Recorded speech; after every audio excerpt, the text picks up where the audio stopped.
the ancient art of ignoring humans for thousands of years. Felines have been perfecting the art of ignoring humans, a powerful tool that has only grown in its effectiveness over time, so much so that even the gods have had to acknowledge it. Just look at this carving on the Temple of Karnak.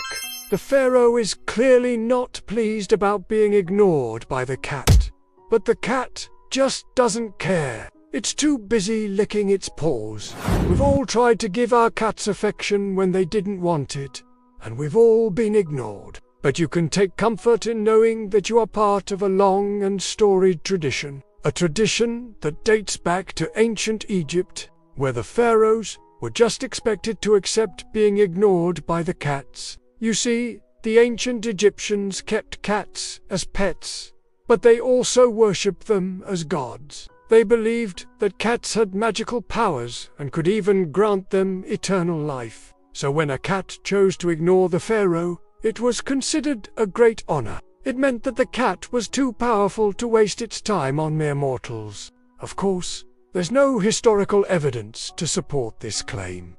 It's likely just a myth. But what does it say about our relationship with cats today? Why do we put up with their crap? Why do we keep subjecting ourselves to their indifference? Some might say it's because cats are just naturally aloof creatures. They don't need us. They're too good to be bothered with us. But I disagree. Cats are experts at playing hard to get. They know that we crave their attention, and they use this knowledge to their advantage.